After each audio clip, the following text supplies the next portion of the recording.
bystander actually creates the audience, and I think that's very important to let children that know that they are also adding to the bullying by just standing by and looking at it and not doing anything. In terms of classroom strategies, communication is key. Talk to your class constantly. Even if you use examples that you've read and talk to them, I've heard this. What do you think? What should the child have done? What could be an alternative behavior? So constantly bring communication and ideas of anti-bullying into your lessons. It doesn't have to be a life skills or a life orientation lesson. It can be in the maths class, in the English class. Talk about also issues in your life where you maybe have experienced some issues of bullying and how you dealt with it and how you sorted it out. Hang anti-bullying posters, make a list of anti-bullying rules for the class, sign an anti-bullying class pledge, do activities that promote class unity. And I feel often this is the one that works the strongest. If you get something that the class can work together on, it often brings unity.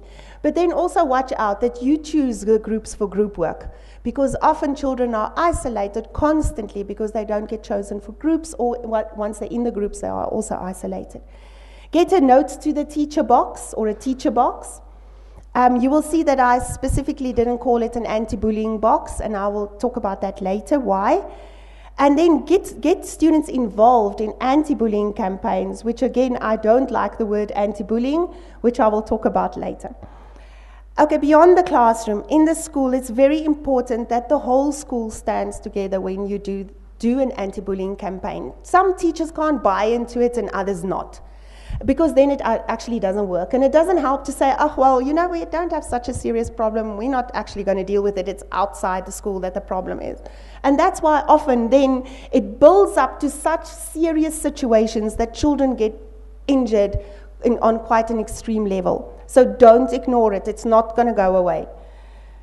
The next thing, one of the most important things that victims often report on is that they feel unsafe during break time or straight after school when they're waiting for their parents or waiting for a lift.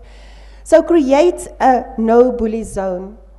So in other words, create a safe area where there's a teacher maybe in the vicinity, somebody or a leader at the school that can actually make the children feel that, you know what, there's a place of safety for me in the school. There is a place I can go to where I don't have to fear the whole break that I'm going to be attacked.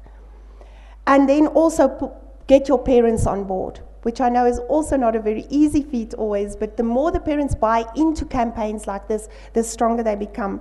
And then in that standing together, then the whole system supports to stop the bullying. Parental support, very important.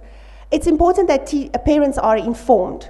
I find more and more that we are called in to deal with issues of cyberbullying as young as preschool, as in grade R, there are issues of cyberbullying already happening. You'd think that it's not, but kids grab their parents' phones or have their own phones. Keep an eye open for changes in behavior, your child's changes in behavior, which will usually happen with sleep patterns, eating patterns, and then showing aggression or passive aggression in some or other form. The child will also often report that they don't want to go to school. If all of a sudden your child doesn't want to go to school, there is something. Don't turn a blind ear, that was nice, one blind eye to it, and listen. Your child's not all of a sudden not going to want to school. There must be some fear behind it. And then show children how to resolve conflicts. One of the things that we found through research is that if in single child families, children often don't get a chance to practice social skills with siblings. So they go to school, and then this is the first place where they actually can practice social skills. Yes, they do practice with you at home, but that's an adult-child relationship. Child-on-child relationship, often children need to be shown what to do. It doesn't come naturally as would happen in a big family. A very important part of research that we are going to work on in South Africa now as well, which a colleague of mine in Montreal is working on in Quebec, is on screen time, television time, preschool television time, and the influence it has on antisocial behavior. They found that children that have more than 2 hours of screen time, that includes TV as well as tablets as well as games, are more violent in grade 2. They show more signs of antisocial behavior, and they show more signs of physical aggression, but also more signs of victimization. So the more children watch TV, the more they are not integrated into social activities with peers, the less they are inclined to know what to do in a social confrontation or in a social situation. And we are going to replicate this research here in South Africa, which I think would probably give us the same results. Over 6,000 children were tested, and these were the results that showed. Also, in the tween years, they did another study with on-screen time, and the tween years, that's the pre-adolescent time, again, a spike in antisocial behavior directly related to screen time, and also victimization, again, directly related to screen time. The last question I want to ask is, now if we look at anti-bullying campaigns, are we really changing into something positive, or are we still focusing on bullying? Mother Teresa was once called or invited to an anti-war rally, and she declined. She didn't accept the invitation. And they said to her, but there are thousands of people, so many countries, why would you not want to come? And she said, if you invite me to a peace rally, I'll attend. If you are talking anti-war, you're still talking war. And I think that's important for us to look at. And I want to show you something that we did on the UJ campus in the Funda Ujabule school. That's the teaching school on the campus, the only teaching school in the country on the university campus. We decided to have a Be a Buddy Day, which is a bit opposite. We wanted to focus on how to be a buddy. And that included victims, perpetrators, parents, bystanders, teachers, everyone, even the cleaners in the school participated. So a lot of the students in the B.Ed program participated as well, who spent continuous time in the school over the 4 years of their training. And then they did different activities, such as showing plays and role play to the children. They did outside activities. Very important also one-on-one discussion. And the kind of idea why I'm showing you this is that you have to have different types of activities, because there's one child that would disclose in a group, but another one needs more one-on-one time. And then they built buddy dolls that they can report to incidences of bullying, and they also made buddy bracelets to keep on reminding them what a buddy stands for and who is your buddy. And they got buddy certificates to be part of this program. And the whole school was included in this, and many of the students on the campus. And I think that is our job in teacher training, to highlight this kind of program with our teachers that we're training, but also for schools out there. And that we actually approach this from a positive side and in unity as a whole school together. Thank you very much.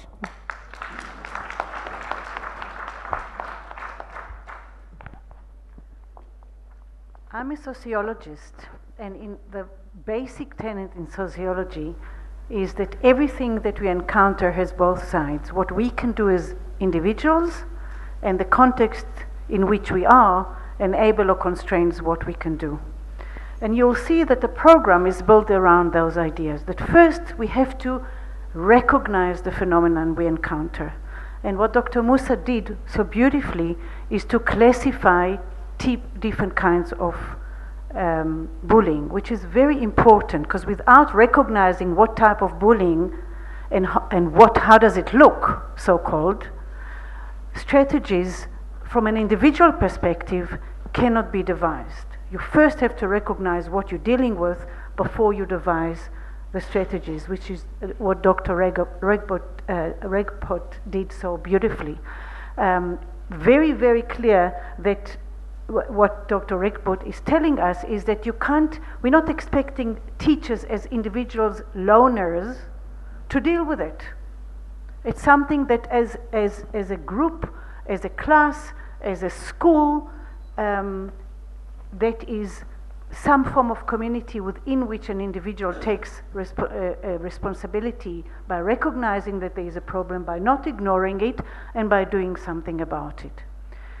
The structural part comes from a bigger space. One is that we see that bullies do not come from a particular social class.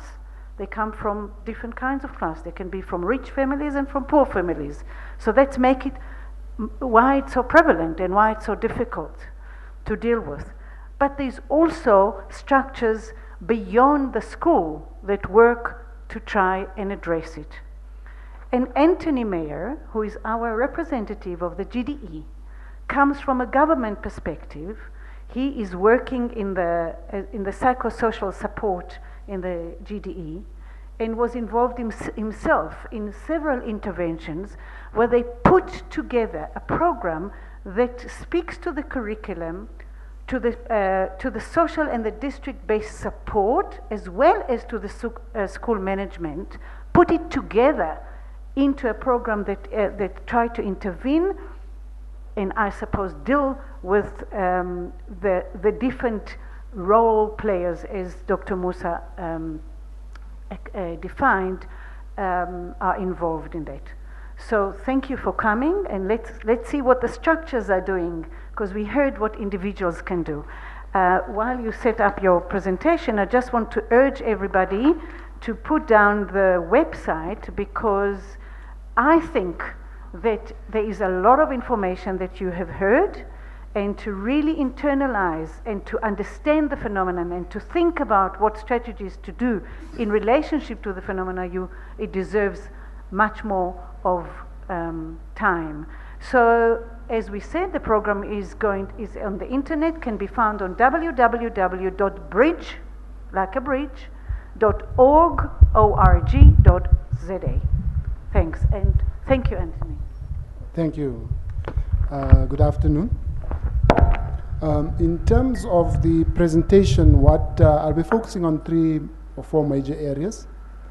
The first would be, what is it that educators within a whole school approach, I think the comment was quite correct, that, if it's an add-on, if it's something that just happens, in an isolated corner, it's not helping much.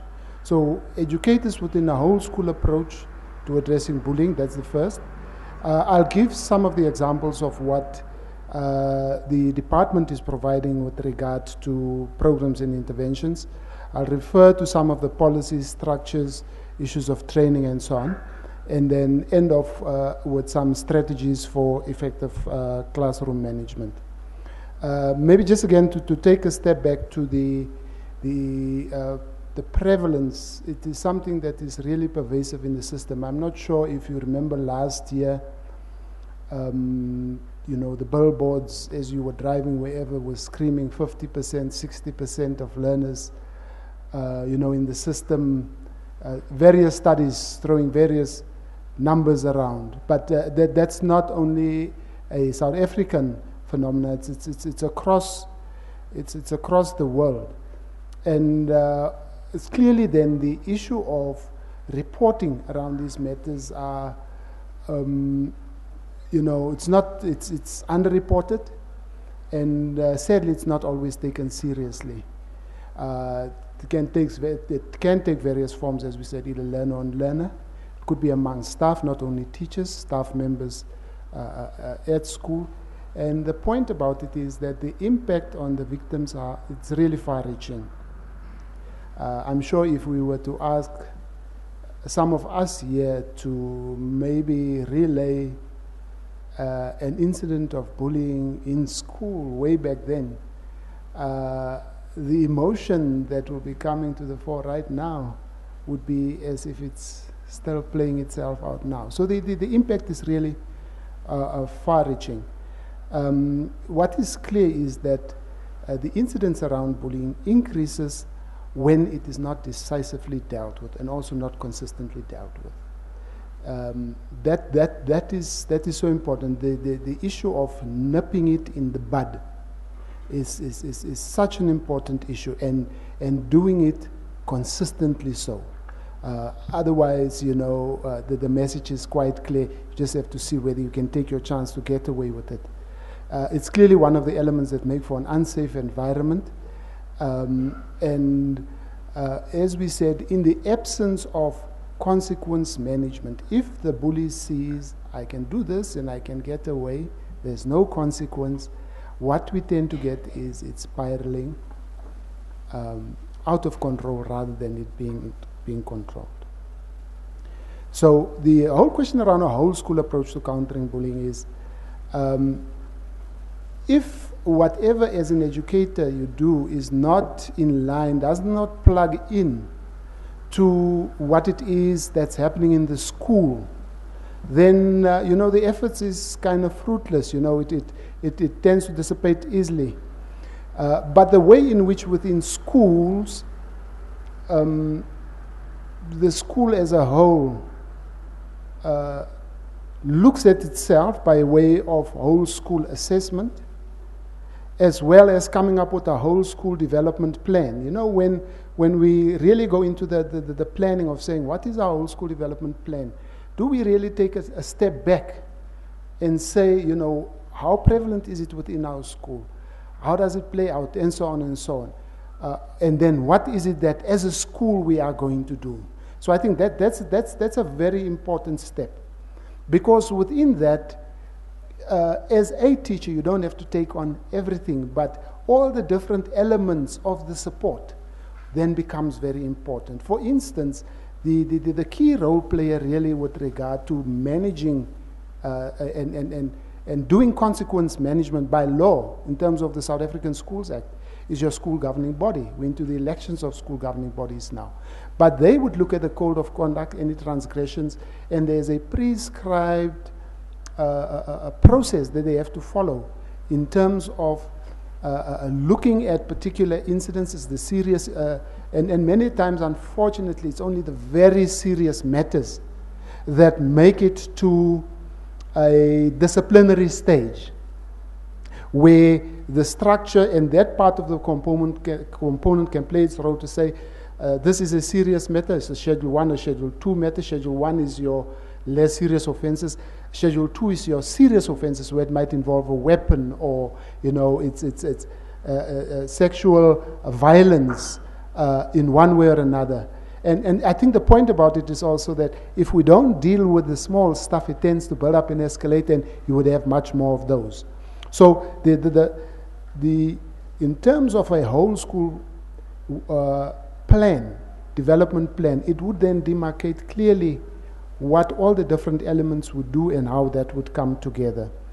The other important component to this is your school-based support team, where as educators you get together and problem solve around these matters that kind of straddle across just the one within the classroom, and do that within a way of saying, this is what we can do as educators, but what kind of services, what kind of programs do we have around? Let's look at it broadly in an ecosystemic kind of way and say, what is really the model for, and that takes the burden of just one teacher, yourself as a teacher. But really when we get together, we problem solve together, we do the resource mapping, and we build the map and actually allow for that to come through in what we're doing, then that becomes important. Some of the things GD is doing with regard to that. GD is training specifically educators. In fact, it's a national program that's rolling out, and district officials have been trained, and that training will be rolling out to especially our priority schools for addressing bullying, and that's within the school safety framework. Remember, school safety teams, what is the school safety plan, how do you report incidents, and so on and so on. Right. Because really schools is a place that really needs to be a safe environment. So it has to be part of the school safety plan. Really, how are we going to look at safety of everyone involved, and how do we make the school environment conducive to learning and teaching?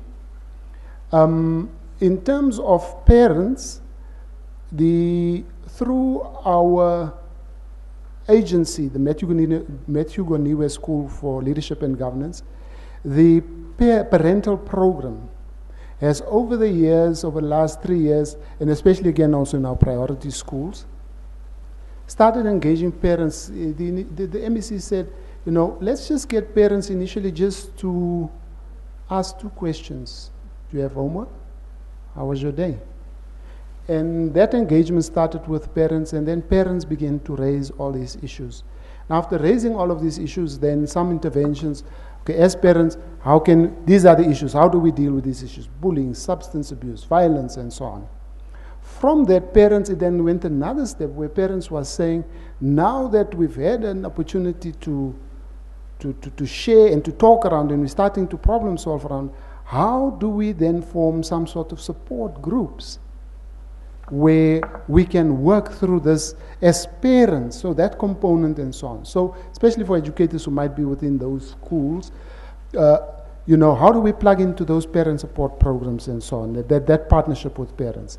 For learners particularly, we're at, unfortunately, the end of the child line where learners could call in, and where specifically we partnered with Childline, where we got 2 out of the 10 seats on the call center to really begin to look at what is it that learners actually disclose themselves, that extra option they have to call and to provide, and what are the trends and so on. But we are in the process of reviewing and actually casting that net wider and so on as well. So in terms of the employee support program, because as educators, as staff members, as employees, we're also impacted by this. And the employee support program provides an opportunity for teachers, just like learners would call, where teachers can call and say, this is what I'm experiencing at work. This is a difficulty. And we know staff rooms or schools aren't always friendly places. And it's so important to have an opportunity to really get that support. It's a 24/7 call center where you can call. And if need be, up to 4 or 6 sessions with a psychologist of your preference in your area. Sessions can be arranged to further support and deal with some of these workplace difficulties. Okay, in terms of strategies for classroom management, I think the important thing is to realize that this is the key variable that within this whole process that educators really have some control over. But to do that, it is important that, and I think a seminar like this really assists in terms of saying, get all of the knowledge around bullying. What are the, as has been done, what are the indicators, the types of bullying? How does it play out amongst boy learners, girl learners, cyberbullying, and so on? Really, you know, arm yourself with the knowledge. In fact, become then also an expert in classroom management, because this is really where you have an opportunity to work at the space and see what it is you can do. Classrooms that are remarkable tend to have less, you know, the focus is quite different. And, you know, whenever learners are meaningfully engaged, it begins to keep the eye on the ball, if you like. It's important to take a stand against bullying, make a commitment, and make a stand to protect learners' rights. In fact, this is not a nice to have. The Children's Act is quite clear. And the Children's Act, in fact, specifically mentions teachers, right? When a learner discloses, when a learner says, you know, I'm being abused in any way, right? Regardless whether it's learner, adult, whoever, whether it's suspected, whether it's confirmed, whether it happened in the school, whether it happened outside of the school, the Children's Act is quite clear that there's an obligation on a teacher to report and to provide support. So the reporting part and the taking seriously is enshrined in law. And when these cases get tested, you know, then certainly that is something that comes through on that. It's important to create a safe and supportive environment and to build a rapport with learners. You know, if you have that rapport, then that aids that whole process and so on. So it's about managing classrooms to prevent bullying. It's important also that you know your school policy. What's the school's policy with regard to bullying? And to work within that policy. So that is also very important. I'll give an example, for instance. incident forms. How do you complete incident forms? How do you follow it through? If the matter goes through to for suspensions, expulsions, what's my role? How do I come into that? How must an incident be reported for it to go through the process in a way that ensures effective and fair and supportive consequence management? Because it's not about punishment. It is about really building and using that opportunity. In fact, what we were saying is that, you see, the only place where legally the contracting between the parent and the school around the learner's conduct happens is within that process. Because the parent will be called by a formal notice. There's clear minutes, it must be administratively fair, it must withstand legal and other scrutiny and so on. So know your policy, know and work within the policy. In terms of getting the knowledge, it's also important then to become an advocate for dealing with bullying and the policy within your school. That is a key role that you can play. Have your own bullying policy and communicate it to parents. Obviously, if you have it, if it's within the framework that is there and you communicate around it, that begins to create an environment within which it is quite clear that there's a structured approach where learners can't easily be targeted. You work with parents and you create awareness and increase awareness. In fact, I've had an opportunity to evaluate some of the bullying programs that are out there in school, and it was so interesting that some of the programs that are there in schools are actually developed by parents. And you know how they developed it? Their child had a problem within school. And they said, surely, but one should be able to do something. So they started working with the school and said, okay, let's try this, and they wrote it up. And, but then it's dependent on this. And before you know it, a program has actually been developed, and some of those programs are programs. So parents come as a key resource, a key help that can actually assist. Then the issue of supervision.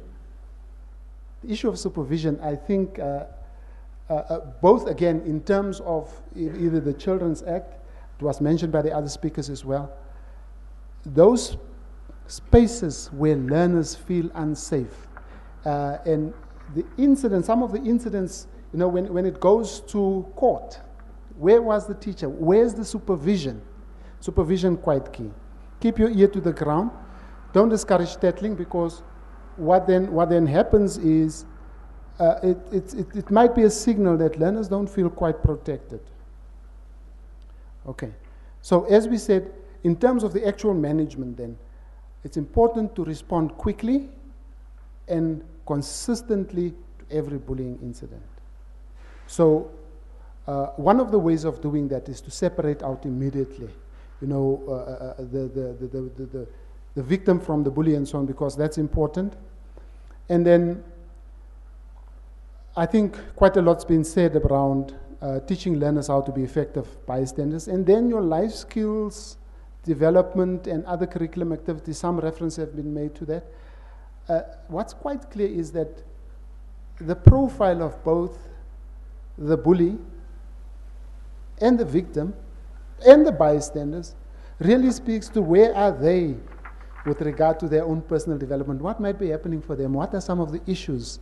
So are we aware of that? Are we picking, is our program really responding to that?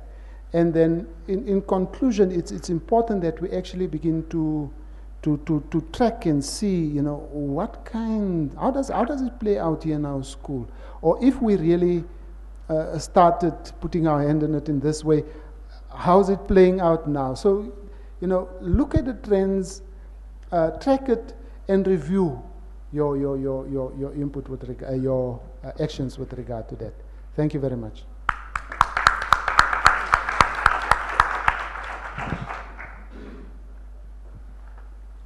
Well, we had all our three speakers. Thank you very, very much for their contribution.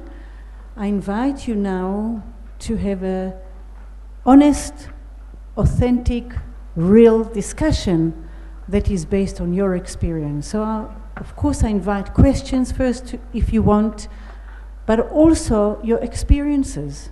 You are really the source of where we can tell what's going on. Have you tried any of the strategies? Did it work? Did it not work? What do you do? How do you recognize that there is a bullying incident? What do you see? What do you do? How did you cope? What happened with the parents? What happened with the system in the school? So your experiences are valuable for us, and I invite you to share both questions and experience. And at the end, I will ask for concluding statements from the speakers. I also forgot to mention that Dr. Musa is a member of the UNESCO Chair of Teacher Development for Diversity, and it will also be interesting to know whether there are any programs in UNESCO that are dealing with bullying. So, questions, comments, tweets. Can I just make a comment? If you're watching this broadcast either on the internet or on live TV, and you have a comment or you have a question, please will you tweet that comment, and the hashtag to use is Teachers Up Front. So get onto Twitter and give us a tweet, and we'll pass on your comment or question to the panel. Thank you.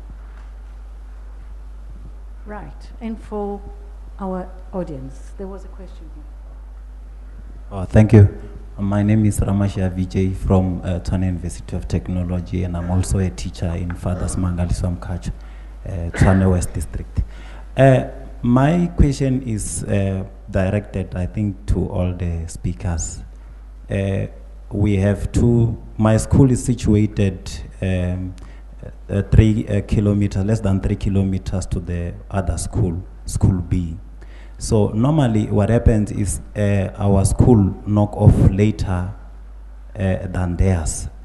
Now what happens is their learners come to our school gates and wait for our learners. And then the bullying take place, and I just want to ask as to what best strategy can we use that will benefit both our school, Fathers Mangaliswa Mkhatshwa, and School B. Thank you.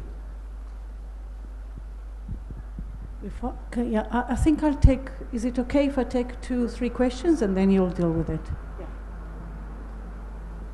Okay, good afternoon. My name is Stanley Goveni. I'm a student with the University of Johannesburg. I'm a PhD student. I've been a teacher for 10 years, and I've been the coordinator of the SBST, School-Based Support Team. What I've learned is that I think the teachers are not empowered to deal with these kinds of problems. And it actually made me to think, to say, if the Department of Education wants the teachers to deal with the question of bullying, will they be able to do it? Because they do not have time. The teacher is expected to be in class and teach. Where do you get the time to deal with this kind of situation? And that will be my question to the panel. When do teachers get the time to deal with the question of bullying? Because you have to finish the syllabus, and the department expects you to finish that. We've got more than 26,000 schools in South Africa. I would like to make a suggestion to say, why don't we have a school counselor in each and every school? Then this person will be responsible to deal with this kind of situation. Because if we expect educators to deal with this kind of problems, I don't see us succeeding, not because teachers are not passionate, they are passionate about it, but the problem is they do not have time to deal with that. We'll take one more question now. Hi, I'm Tepo. I'm from Chikulula. I work for the Anglo-American Chairman's Fund. My question is actually related to what he's asking, but I'm just concerned because as much as we may not want to see the teachers as the counselors, they also need emotional resilience. They also need psychosocial support because they deal with varied problems, because some of the violence is very overt, is very, they even hit the teachers. I mean, we've seen on the TV what is being happening. So my question would be, what kind of psychosocial support or emotional resilience can we build for the teachers that want to be helped? Right, so we've got 3 questions. What happens, how do we deal with forms of violence, bullying between schools? Do we give time to teachers, and do we need a professional person in schools or in a region to deal with it as a dedicated role? And how do we support the teachers more than just giving them time, but support them emotionally? Who wants to start? I can start with your particular question, sir, and I think it's not uncommon for children where the schools are close by, very close by, in close proximity, for learners from one school to come to another school to cause problems, okay? For me, what is needed, if the school has identified that as a problem, I think you need teachers to be visible after school. Teacher presence is needed. There needs to be safe zones, as Lara was saying. If the school has identified this as a problem, then there needs to be a safe space where this can be addressed. I suppose in extreme cases, it's about bringing the 2 schools together, management discussing ways to deal with this. Both schools need to be educated about the impacts of what they're doing about bullying. So it doesn't, I think to me, doesn't mean that if one school has a safe zone or deals with aspects of bullying and the other school doesn't, I don't think it's going to have a very big impact. So both schools actually need to come together and identify the problem. I think the situation is just that if one school is coming out earlier than the other, one is seen as a culprit and the other one a victim. If it was the other way around, it would have just been, if the school that was the victim school was coming out earlier, learners probably would have done exactly the same thing. Anybody else here on this question?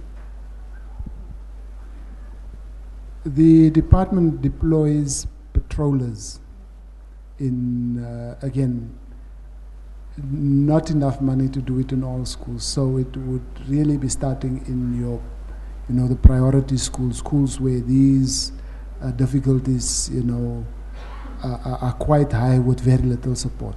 So patrollers, but the point about the patrollers is they are actually sourced from the Department of Community Safety, and it's part of a safety plan for a particular area.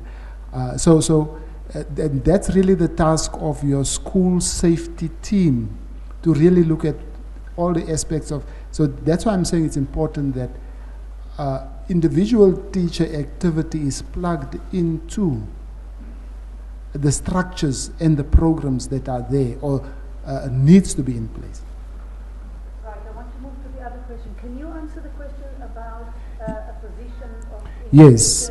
The issue of time, let's start, you're quite correct. In terms of school-based support teams, that's one of the big constraining factors. Teachers actually having time to do that work as part of the allocation within, say, contact time, for instance. I remember I started off as a life orientation, a guidance counselor then, and I had my periods for doing the work, if you like. That was actually scheduled in this, these are your counseling slots and so on and so on. So that is time that unfortunately we've lost for various reasons in the system, and we're trying very hard to regain.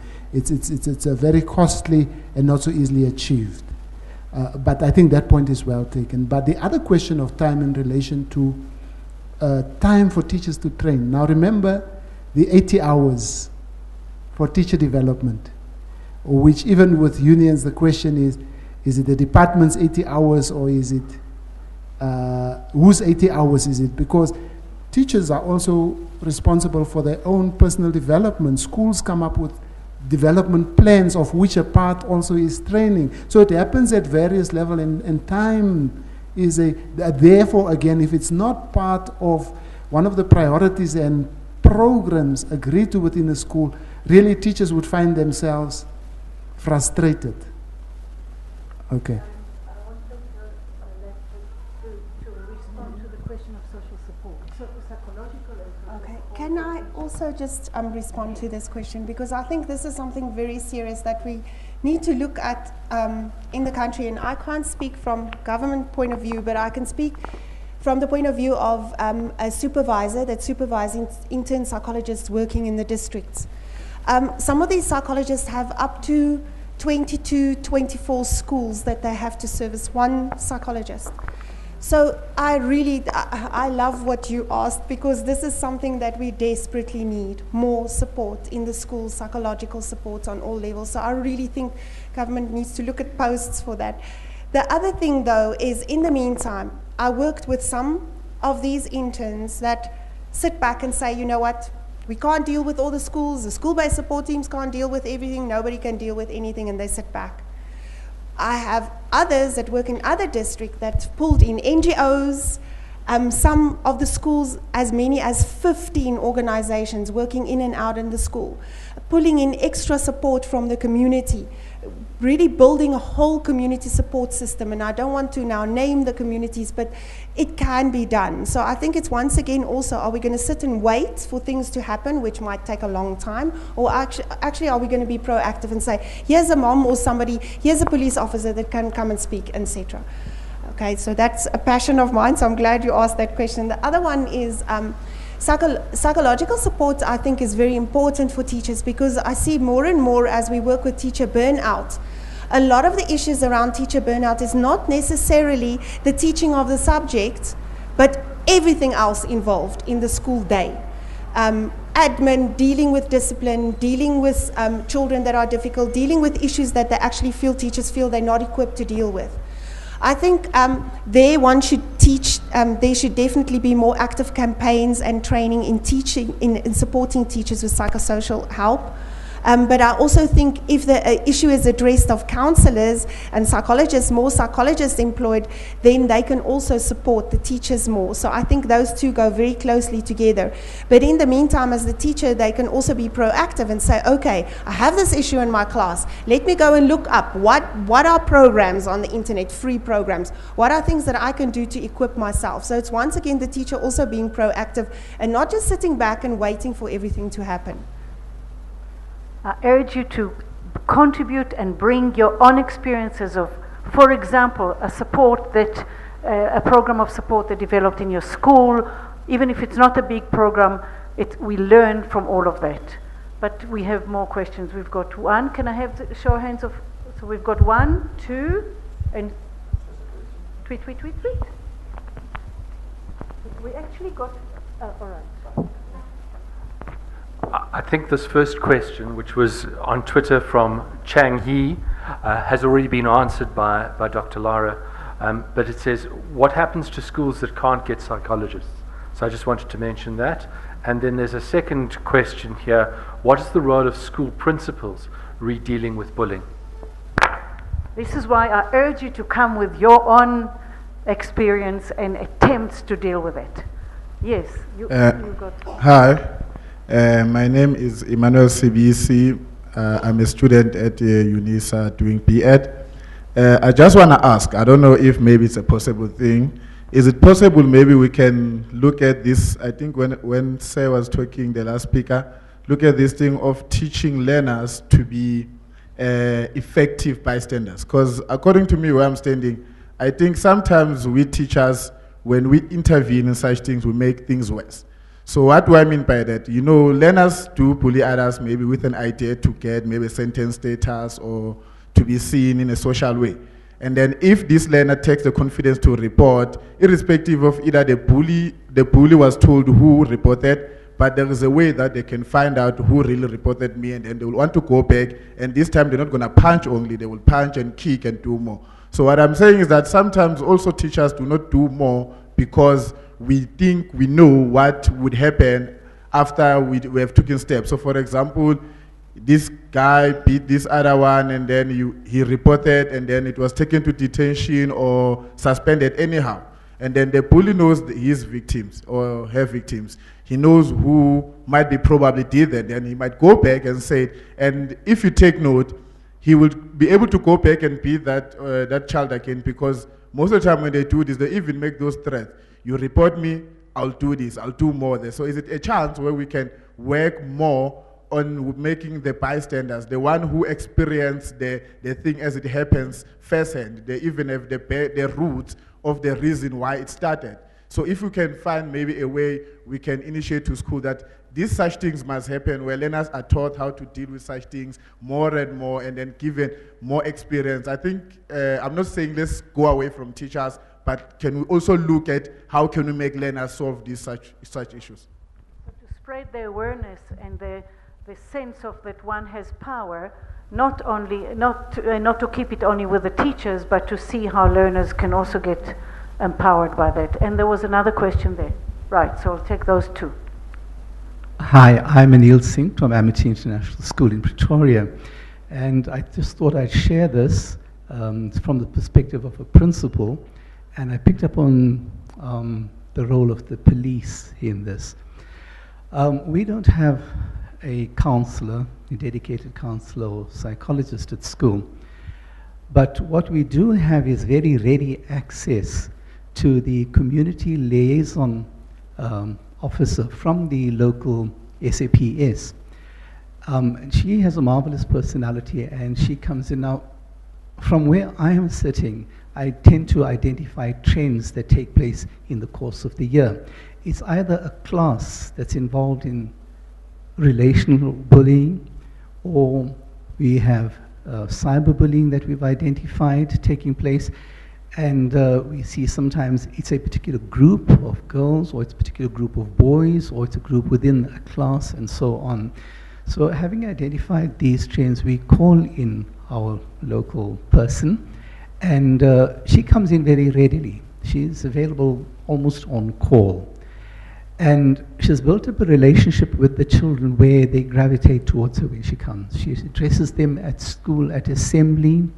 She has them in small groups. She's welcome to walk in and address groups as and when she feels like, and especially when we invite her. But the best thing is that children open up to her where they don't open up to teachers. They feel very, very safe. And that goes back to what Professor Munira's spoken of, a safe space, because we see her as the safe space, and we give her a room within which she can operate, and it works pretty well. So to identify a community liaison person within the local cop shop would be a good idea. Right. So we've got two comments kind of questions, and I'll be interested to know what you know. One is to empower learners, give them procedures, give them a ways of recognizing and dealing with it, not only for teachers. The other one, which is a very interesting combination of getting an official that into the school where for some reason that official managed to create a safer space to deal with it than people within the school. So that's a very interesting experience. Yeah, thank you very much. I'm going to talk as a parent, because if I talk as a principal, Anthony might take me to task. I find that everything that has been said here, especially coming from the academics, me as a person working in the schools, has taken all the necessary steps, from SAPS, from FAMSA, to the social workers, right up to the lacking department officials that always never have time to come to schools because they always have so many schools to go to. We find that there is far little time spent on these kids. Bullying for me personally has become systemic. At the school where I'm at, the community engages in bullying on a daily basis. So much that so when there is protest action, schools become a target. because it's a soft target. Now, my point here is we have tried everything you've tried. In some cases, bullying seems to be minor because it happens every day. You take care of it on an ad hoc basis. When a child is raped by a standard 5-year or a standard 3-year-old child, and the child is in grade 2, we get a shock, and then Anthony has to come in and resolve matters, and those children are taken through counseling. But there are various cases where these issues are not resolved at the level where they should be, because they come, people attend to you for 2 or 3 weeks, and they disappear. The situation perpetuates itself. My problem here is this is going to happen forever. Doesn't seem to be any problem. We're going to have to deal with it. My problem comes about is how do we educate and change our communities? Because that's where the real problem lies. Our children learn from their homes. They come, they practice what they learn at home, they practice it at school. The parents, on an ongoing basis, practicing the same behavior at home, and schools become soft targets, libraries become soft targets. So I think that's my concern is how do we address this matter from a systemic nature, both within the society and then at school. Thank you, thank you. So learners, officials, and community, lots of work to do. Would who wants to start? Dr. Musa. Okay. Should I? Yeah. Maybe I should, I'm going to deal with the one that I'm most passionate about, and that's bystander education. And so the way I look at bullying is that there's one bully, one victim, and many, many bystanders. And as I've said before, bystanders often don't know what to do. And so from my point of view, that we need to do a lot more work with bystanders. So some of the stuff I really think that needs to be done is provide them with knowledge in terms of what is bullying, this is unacceptable. Because sometimes it becomes a norm, and as you say, it's systemic, and we think that this is okay. This is normal, and this is what should happen. And once kids actually understand that this is not normal, if I can put a name to what is happening, I become empowered as a bystander. The other thing is that we need to start creating camaraderie amongst children. So that children don't see that person as the other, that the children start seeing that person as part of the group, part of the school community, part of my class. Assertiveness training is incredibly important. I don't know how many schools actually do assertiveness training. Many adults still need assertiveness training. So it is something that needs to be looked at. Problem-solving skills. I know life orientation has this. Decision-making skills. And those are kind of skills that can be done with everybody. And that is some ways of empowering bystanders. But I think also important that bystanders should understand a protocol of what to do. If a child knows that if I see this, this is what I do, this is who I go to, this is how I react, and that is drilled in their minds, they don't feel so disempowered at that moment. They kind of know, right, I know what the next step is, right, I go to this teacher, this is what's going to happen, this is what I do. I move away, and as a collective group, if we know what to do, we can act as a group. And that means that we are not afraid to become that individual target, to become the next victim from the bully. Okay, so that's just on that particular point. I'll hand over to the others. I will address the last question or issue that was raised. I think this is not an easy one to address the whole of society. How can we ever address society in terms of anything that is negative? Because there will always be different layers of a society that do adhere to some forms of moral codes and some won't. Once again, one must ask oneself, what do we do in the country from a level down to show that we deal with issues in an appropriate way? Because I think it filters right down from prominent people in the country right down then to children in the households. I think also if we think of studies that we are busy with in terms of violence in media that children watch, the preliminary results show that there's a direct correlation between watching violent TV programs and violence in media to children's aggressive behavior, and especially physical aggressive behavior. So I think if one would want to address it on a wider systemic in a wider systemic manner, then one would have to look at media, government, prominent people, and it will have to filter down. Once again, we can say, okay, now we're not going to change the whole world. We can't make such an impact on that level. But can we do something from the ground up? Because I think it's constantly that debate. Must it filter down from the top, or must it go from the ground up? And sometimes, just one last point is, yes, the children will never have a good role model at home. But maybe you will be that one teacher that will show the one good, just lay a little seed down that will grow. And I think that's a thing that we have to do one step at a time. Maybe we can't address the whole system, but one step at a time. No, I think that's pretty useful, because the whole idea of schools as centers for community life. So if the school can be the one place where this can be shown, that, as we said, where as an educator I have control is in terms of how I manage my class. As a principal, where I have control, it's in terms of how we manage the school. And if that can become the light in this dark picture, if that's how we light the candle rather than paint the darkness, then I think that is a valuable contribution that we make to society and to communities. So, and let's not even discount learners, because learners also have agency. We see this very clearly. One of the things I didn't mention is we have in the Life Skills program a partnership with Soul City, where in primary schools we do Soul Buddies. And Soul Buddies is where learners come together for themselves and they become the buddies, and they look at what's happening and what kind of program of action do they embark upon. So even learners, and how do we, because as teachers, as principals, we can facilitate that as part of the program. It could be in the form of peer education, peer mediation, and so on. I think that was the other question, where, the positive contribution from learners themselves, or in high schools, it's your girls and boys education movements, where also as the club, they come together and really look at what is happening. So I think, how do we harness and really maximize those safe and building spaces, and the principal is sometimes a bit like a conductor in the choir, isn't it?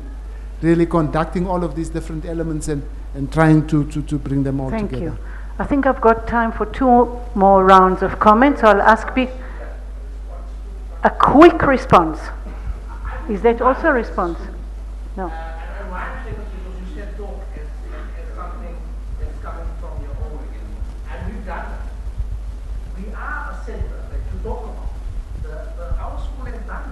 Exactly that.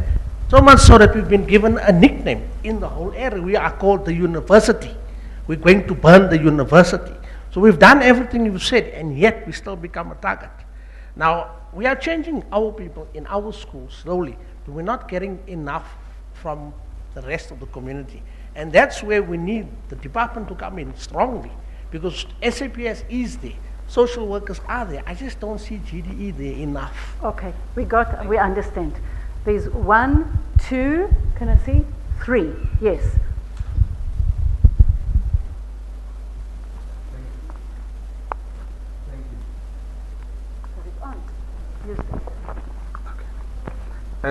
Thanks. I'm Joseph Kwai from the Catholic Institute of Education, and our approach is more of a proactive one to schools, that they should have policies in place, and capacitate them to actually implement the policies, so that they avoid these situations before they have to face them.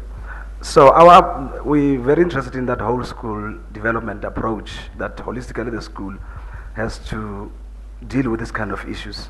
Because very often these issues are dealt with by the teacher only, and very often we can see the teachers are not coping. So if Dr. Musa's passion is the bystanders, my passion would be the parents in the community. How do we capacitate them from the home, as a school, our very own parents, as to how do we deal with issues of bullying? Because sometimes a school has a difficult position, because then it's one child who has bullied another, and the parents of the child who has been bullied are there, and they want to cut this other one's throat. So the school finds itself in the middle. So that's my one question. And I'm very interested in the issue that Mr. Myers raised about patrollers that the department is looking into. Where can one read about this? What will be their role, and where will they be deployed exactly? What legal implications has it got? Just an interest there. Thank you.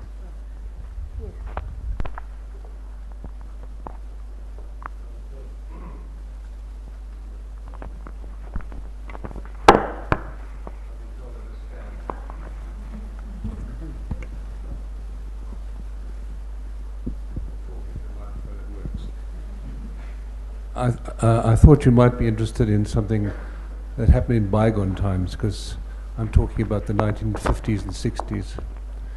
And I'm going to talk about bullying, because I went to a bullying school. And we were very proud of it. We were the toughest school in Johannesburg. Don't forget, I'm talking about a time of segregation. It's a white school, high school, and in a workers' area.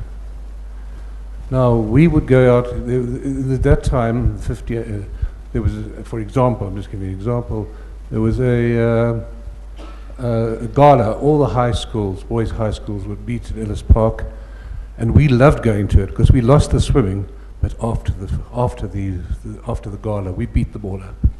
Now, we got the reputation, we were tough, and we really enjoyed the fact that we could do this. And the interesting part also was the school also not only was tough, I mean, the fights in the classroom during the breaks weren't ordinary fights, they were with knives, not the classroom, the playground. We had chains and knives, and for example, the gangs from local came in, we defended the school. We would get a message to come to school with our chains to defend the school, and the teachers were there defending with us. And the very interesting part was that the headmaster of the school was one of the most accredited, acknowledged people in the field of arts. We had a bugle band, we had a military band that played with tubas and trombones and trumpets and clarinets and things. Every year we had an orchestra, we sang an operetta every year. If you could imagine little boys with tackies on playing Gilbert Sullivan. Highly cultural, and the headmaster led that. But it got worse and worse and worse, and people were beginning to get a bit worried about this school. And then the next headmaster principal arrived, and he was wild. He was a rugger-bugger, he beat us up, etc., etc. But he was not prepared to allow us to be a bully school any longer. And he said he got the parents together, because one of the influences that made us a bully school was our parents. Competitiveness, what today we would say are Mercedes-Benz drivers or that type of person, all that sort of thing. And that influence, of course, I can't talk about the modern age of the digital stuff. We didn't even have telephones, so communication was by running out at night and telling people. But he decided that we were no longer going to be able. He didn't want us to have orchestras. He didn't know the difference between the bass and treble. But he did know that we should stop being a bully school. And with the parents and with the prefects, and by talking through it, he changed that whole school ethos until we were able to say, and change the self-esteem of the school, and that was the important thing. We suddenly started getting good matric results and good things like that, and we became quite a different school. I'm not going to tell you the name of the school, you can try and guess. Yeah. Thank you. So we had two comments on school culture and whole school initiative around it. We've got a tweet. Thank you. Let me get it open and so that you can see. Let me read it to you. It's a follow-up question to Dr. Ragbot.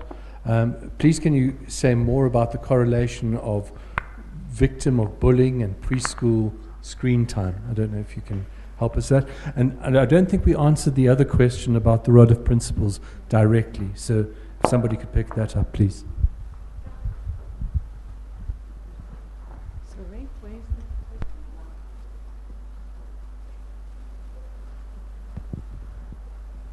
Good afternoon. I'm Maggie Josko. I'm from Girls and Boys Town. Now, firstly, we need to find out where does bullying start. And the fact of the matter is that it starts with our children does not know social skills. And that is the major thing that we need to instill in our children, is to teach them social skills. How many of our children can accept no for an answer? How many of them can accept the criticism? And that all leads to bullying. Okay? Then secondly, we must know that behavior has been learned. And we are not going to change any learner in just the click of a tongue. It's going to take time for that learner to change. But with consistency, keep on teaching them social skills. It will change the behavior. Okay? Then we must realize it's not just for the LO teachers. It's for every teacher, every parent to teach a child skills. This can become part of the skills, the school curriculum. And to teach a skill, you can't tell a child, you must learn to accept no for an answer, but you do not tell him how to do that. And one of the ways on how to accept no for an answer is basically when the person asks you to do something, or when you ask something and the person says no, you do not argue. And some of our children, they argue because they can't get their way. So major thing is social skills, and that will lead to their behavior changes. Thank you. Who wants to start? Yeah. I think we had responses particularly from principals and an anecdote on the role a principal can play. Really, we know if principals become a champion of a particular program, you know, it tends to be an overwhelming success. So principals' role always key. With regard to patrollers, it is a part of the provincial program and part of our school, the GD school safety strategy. We can make specific details too available, or you can read about it on the website in terms of our annual reports or whatever. And then, yes, the issue of social skills. One of the advancements we've had in the curriculum is that life orientation has been given much more time from grade R to grade 12. So there's a whole, and 1/8 of the time approximately should be spent on that dedicated, but as was clearly indicated, it's not only the role of the life orientation teacher. So if we become an advocate around these, then we can really become a rallying point for that to really filter out throughout the school, and we use each and every teachable moment, you know, to really consolidate. I mean, we have learners in a 12-year program. Surely you might have them for your part for a year, but I mean, it's really, understand the 12-year program. The personal development outcomes for life orientation is quite clearly age appropriately mapped, and what are the skills given the development stages and so on that needs to be attained at various levels and so on. Firstly, I will place the links to the two articles that discuss the research of the screen time and behavior. I will place on or send to you for the website. And then the second thing, I think we should, with social skills, also more and more call upon celebrities, call upon people that have some clout with young children and young people in the country to stand up more. I'm thinking, I know it's not everyone's favorite, but a celebrity like Taylor Swift, for instance, stands up very much for anti-bullying. And I think if we can, in South Africa, employ more prominent people where children can actually see it's cool not to bully, and link on to role models like that, that will be great. I know many of the WWF wrestlers, which is weird, are anti-bullying spokespeople. but I definitely think teaching social skills, because many children, when they're in that situation where they're being bullied, they actually don't know how to respond. And actually doing role play in the classroom where you practice, because talking about it is different than actually practicing it one-on-one in a dialogue. But for that, we need to equip teachers to know how to do it. And maybe until we can equip teachers on a grand scale to do it, we can employ something like the TV or media to actually teach this in programs or on a scale like that. I'd like to address your issues about parents and how do we get parents involved. And so when we think about a time when someone becomes a parent, it happens. You're not anointed with knowledge of how to be a good parent. There's no manual that's handed down to you. And so parents also need education. Often parents react the way they do because they're just perpetuating the cycle they've been involved in. They don't know any better. And so parents need information, they need knowledge, they need skills, they need to know how to deal with it. I'm an ex-school principal myself, and I always, when I looked at a very aggressive kind of child, I was expecting to see that kind of parent, and I had to get my ducks in a row because I knew what I'm getting. And so there is a level of education that parents need to get around bullying. How do they handle it? What do children learn from watching them? They are role models. They are known as high-stake role models on top of it. And so what are they showing their children in how to deal with these things? And one of the things you could do is tell your colleagues that this program can be found on www.bridge.org.za, and they can access it and think about it, and maybe something will happen between schools, between people, through watching and thinking about it together. So I've got one here. I think that will be the last round. Am I correct? One. Well, let me just see how many people want to speak. They have not spoken yet. 1, 2. Itching to speak. Itching. 1, 2. We've got a lot. And you. Okay. Well, I'll try and get all the questions as quick as possible. I'm sorry that I'll have to be a little bit of a watchdog. Then we can get more comments and questions. And then you will give your last comment. Thanks. Thank you. I'm Suzanne Strydom, teacher for 29 years and a master student at University of Johannesburg, where the focus is on education law.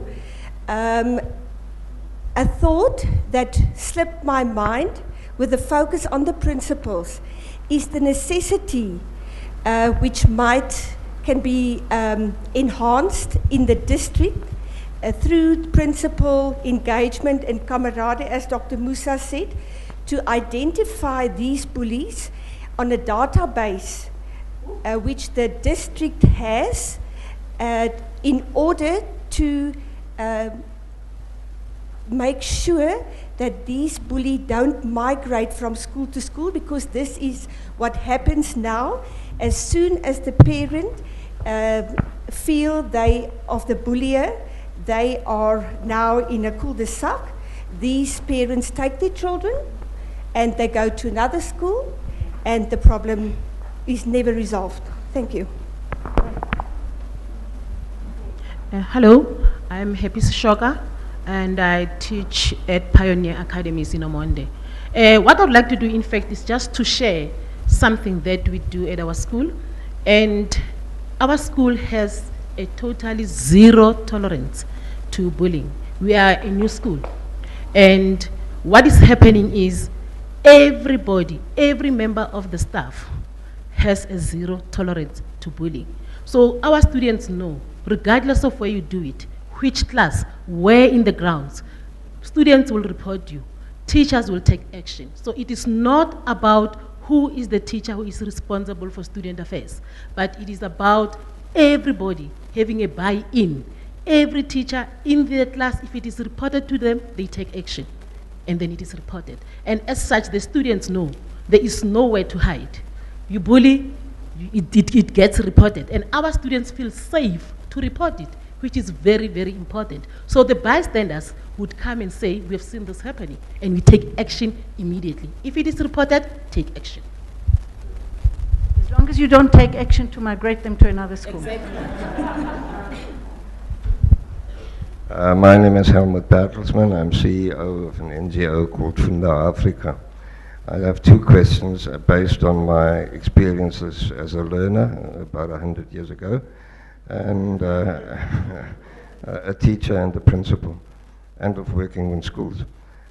Is there a correlation, has it been found in research that there's an increase or decrease or a difference in intensity regarding bullying during puberty?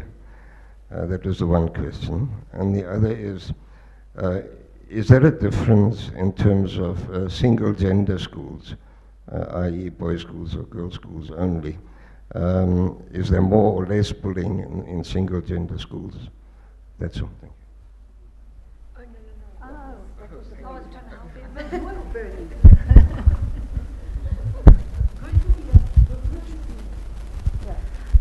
Hello, my name is Wisani Matebula, and I'm a B.Ed student at UNISA and an intern at St. Stephen's College. I want to comment on what ma'am said at the back there, that where does bullying start? It actually starts with the teachers.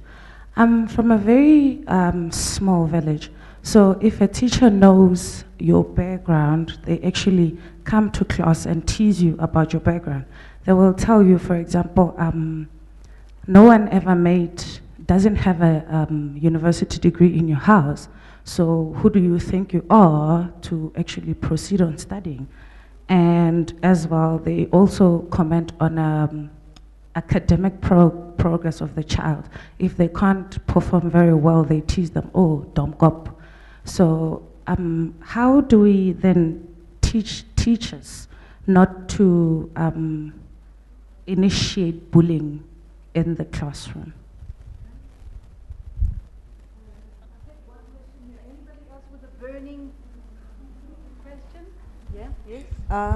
Hi everybody, my name is Sandisiwa Shange.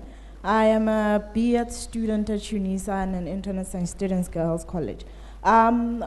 Just to comment on what Say was talking about here at front with the parents. Most of the time I think bullying, kids that are bullies, mostly come from parents who are bullying their own children. It's not necessarily that they're bullying them physically, but as ma'am said, they're verbally. On your marks, on how you behave at home. So that also leads to parents being bullies and creating more bullies. And just a suggestion on how we can resolve that. I think cyberbullying is very prevalent around our communities. We work with private schools that use technology all the time. So why not use that technology to initiate anti-bullying programs maybe? I know there are apps on phones. They are very useless apps like a stapler on your phone that doesn't work. So why not use apps that work? Okay, and another thing, Mr. Mayers, you spoke about SGPs at schools and how they work and the processes that they follow in order to maybe deal with bullying. But in most schools, like your normal government school, do all SGP members have maybe a profession that deals with most issues that come to the school? Because most of the time, an SGP member is just another parent. They are not really qualified to deal with such issues. And how they are chosen, what do they really do? Do they know what they're supposed to do as an SGP member? Right, thank you. Lots of ideas came. I have to say goodbye to our TV audience, but I'm not closing the session. The session continues, and very interesting ideas. Zero tolerance is, and I wonder how that happens. Questions of migration, questions of teaching the learners really how to socialize, how to become a social being that recognize the other, not afraid and not impose themselves on others. Apps that can be used because children are so interested in those anyway. And there's a question which we haven't dealt, which is psychological development or biological development, puberty and bullying, and teachers and parents starting the process, and what do we do with it? So a lot that you can think about. I'll take one more question. I'm sorry, we have two more questions. There was one here. All right, thank you very much. My name is Dumisani Kwiniga. I'm coming from Pretoria, Tshwane University of Technology, but then I'm working in Fathers Mangalisum Kachwa Secondary School. Then I'm very happy to be surrounded by teachers who are having more than 20 years experience in this profession. Then my question is very short and very simple. It's directed to the speaker that was talking about zero tolerance to bullying. Then she said all the staff members, they don't say anything to bullying, they don't want bullying. Then she said they are taking actions. Then can you please share with us as to what are some of the actions that you are taking against the bullies? Thank you so much.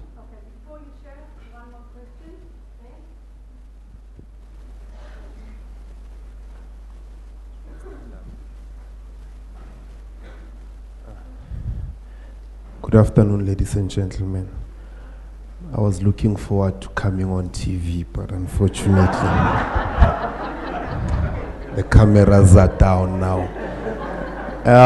Not to waste your time, my name is Tabang Pete. I'm from Talpak Primary. I'm in grade 1.5. I have a comment and a question. Actually, I was listening to one of the speakers talking about introduction of the boxes. I think that is one of the most important instruments that we can adopt at schools, so that at least we can advocate and ensure that learners maintain their anonymous status. Because what I've observed from the administrative side of it, whenever they come to the office to report, there's always someone who knows everything. So I think if those people can be given an opportunity to write without their names being known, I think more will be known, because the educators, I think they get a tip of the story, but where it started, there is someone who always knows. Now my question is to our speakers. Now how do we deal with parents as a school, where now the bullies have are now being invincible, because at home they are angels, but at school they are something else. Now you find that parents don't get involved until something happens to their kids. Now when you take an initiative and tell the parents, then they would say that is not my child, because he always goes to Sunday school and he does his homeworks. And now you find that because of that, the parent stands up for their kid. Now they are invincible at school. The principal cannot do anything, because now he knows that, he or she knows that I have a backup at home. Thank you.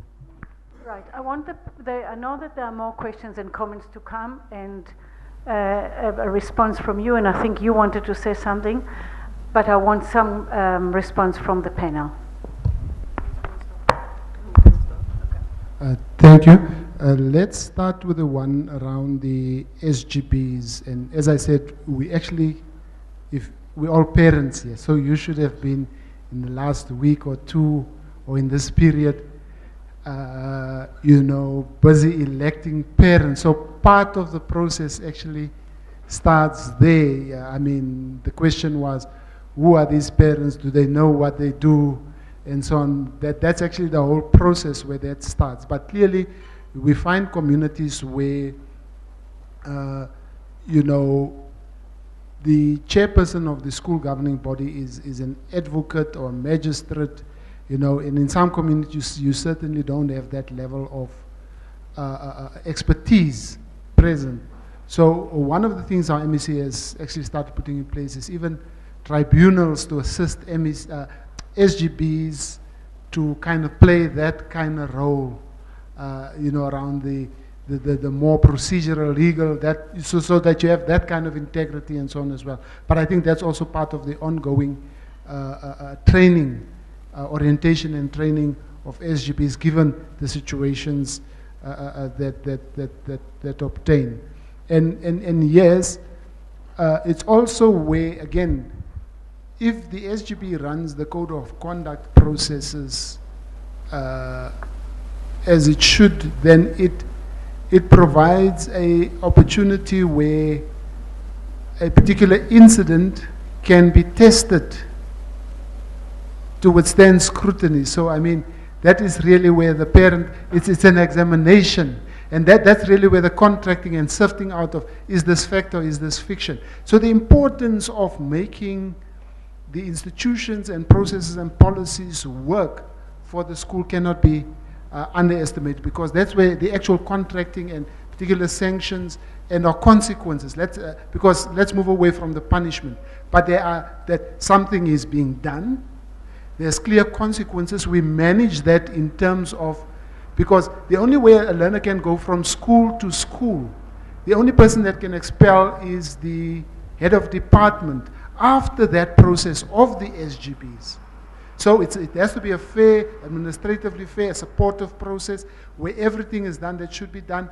And should a learner then be expelled, the learner is placed with a particular program in another school. So that is how the migration between schools ought to happen. And therefore it's important that we start and we nip each incident, we deal with each incident, we put it through, and we manage it in terms of the structures and processes that are available to that. So we minimize that impact within the school and across schools. I will address the issue of the psychosocial development first in terms of the types of bullying, and is there an increase in during certain stages or not. We did a study on school violence in about 70 schools across Gauteng in 2010, of which I will also put the link of the article that showed the research results. And we found we did from nursery schools right through to secondary schools. And we found that the incidences of bullying were the same prevalence, or the same number of incidences, more or less, all over, but the types of bullying differed. So for instance, where it would be more reactionary, I kick you, you kick me in the primary school, it would turn more to freezing out behavior, dissing, what the kids call it, and more social media type of behavior in adolescence. So it's not necessarily that children are more aggressive during a certain time of their development. A child's either aggressive, learns it at home, or not. So that is, or deals with aggression in a certain way. And that brings me to the issue of parents that often come to school and say, but my child's not like this at home. Children do not behave like in one way in one situation, in another way in another situation. So parents that say that are just backing up their kids. Their kids are definitely the same at home. That children cannot switch roles like that totally. The way to address it is then, again, I think, the issue of the bystander. If this child in the school, while they are bullying, if they do not have a support circle that's the audience to the bullying or supporting their bullying behavior, then often the bullying loses its appeal. So I think there one should definitely work on the supporter again, or the bystander, because dealing with the parents in that kind of situation is not going to help. Just maybe something quick on parents. I think in general, schools do have a good sense of what kind of parents you have, what are parents' reactions. And so to take a proactive stance in terms of educating parents at the beginning of the year, sharing information might be the way of a parent who becomes defensive to say, but we've had this discussion and this is exactly what you are doing now. In terms of teachers as bullies, and this is where the cycle continues. The child that was bullied at school and becomes a teacher now just thinks that that's norm. The child that sees their teacher bullying and becomes a teacher thinks, well, that teacher had a lot of power and status. And maybe that is the challenge to teacher training institutes, to say, let us educate our pre-service teachers better in terms of handling it. I mean, there's a lot to be said about the pressures, the social issues, the demands on teachers, and how teachers actually just have to deal with all of this. And everything that comes together, this is just one of the components in a teacher's reaction. So I think teachers as bullying is a challenge for teacher training institutes to do a lot more work with pre-service teachers around the issue of them being bullies and how they will handle it on a personal capacity and with the learners they're dealing with. Well, I want to close. I want to thank everybody for coming. I want specifically to thank Bridge for organizing the seminar, and mostly for our 3 speakers who really gave us a framework to think about this complex issue. I know that many of us feel it's so complex and we are left with more questions than answers, but awareness is the first step. Understanding the phenomenon is the first step. I want to thank you for being such an active audience, which is fantastic because you share the experience, you ask difficult questions, and I hope both our teacher educator, our educational psychologist, and our rep from government have learned what they need to do more. And this is in thank you for your contribution this afternoon, from Bridge probably. So enjoy reading, and thank you for everybody.